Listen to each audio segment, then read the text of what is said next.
हरे कृष्ण। ओम नमो नारायणाय।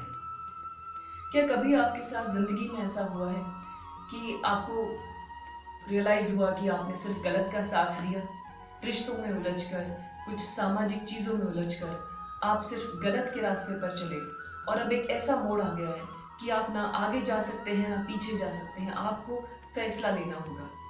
अगर ऐसा मोड़ आपकी जिंदगी में आया है तो शायद श्रीमद् भगवद गीता की शुरुआत आप समझ पाएंगे। भगवद गीता की शुरुआत महाराज धृतराष्ट्र, जो कि एक कार्यकारी राजा थे हस्तिनापुर के, यानी एक ऑफिशिएटिंग किंग थे, वो इस भगवद गीता में पहले चैप्टर के पहले श्लोक को बोलते हैं।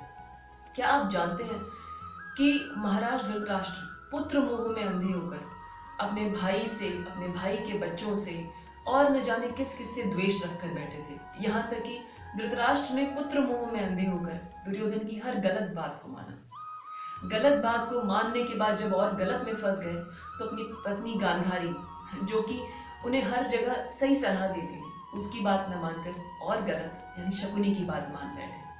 और इसी मोड़ पर जब आखिर में इतने सब गलत का नतीजा महाभारत का युद्ध शुरू होने वाला है तो धृतराष्ट्र के मन में एक भय है, एक डर है कि न जाने कौन जीतेगा, न जाने क्या होने वाला है, क्योंकि धर्म तो उस तरफ है, मेरे पुत्रों के साथ नहीं।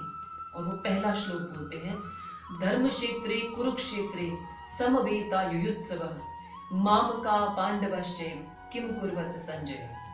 यानी हे संजय, इस धर्म क्षेत्र कुरुक्षेत्र में जहां सिर्फ धर्म जीतेगा वहां मेरे और पांडु के पुत्रों ने क्या किया। अब ऐसे में धृतराष्ट्र, जो कि ना कुछ देख सकते हैं ना कुछ देखना चाहते हैं, उनके पास आते हैं संजय, जिन्हें दिव्य दृष्टि मिली है वो दिखाने की जो जैसा है वैसे का वैसे दिखे। संजय कुछ जोड़ते नहीं है, कुछ घटाते नहीं है।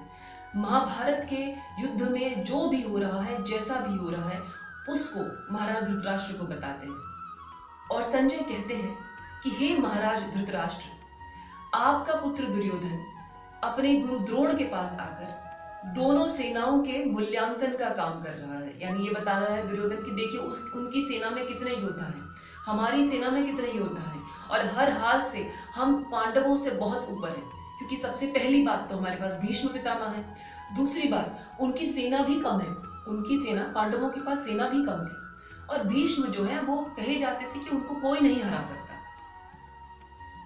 इसी सब के बीच में अर्जुन, जो ये सब देख रहे हैं, जिनके सारथी स्वयं भगवान श्री कृष्ण हैं, कृष्णा से कहते हैं, मैं आपसे रिक्वेस्ट करता हूं कि आप मेरे रथ को दोनों सेनाओं के मध्य में ले चलिए।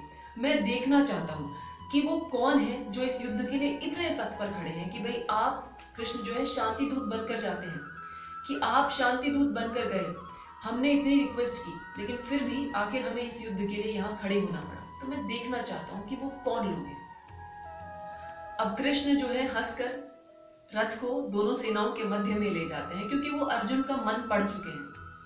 और जब अर्जुन वहां पर जाते हैं तो वो देखते हैं कि दोनों ही सेनाओं में उन्हीं के बच्चे हैं, उन्हीं के भाई हैं, गुरु, पुत्र और न जाने कौन कौन से संबंधी, और इसके अलावा मामा, चाचा, न जाने और पूरे राष्ट्र की वो सेनाएं जो कभी अर्जुन के लिए भी लड़ी थी, वो सब वहां पर खड़े हैं।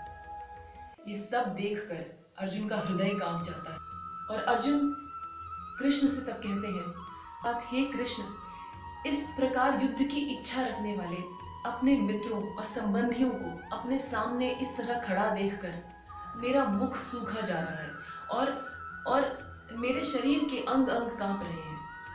ये हाल अर्जुन का है, उसका जिसके पास सारे दिव्यास्त्र हैं, उसके पास जिसके सारथी स्वयं श्री कृष्ण भगवान है, जिसने जीवन भर तपस्या की है।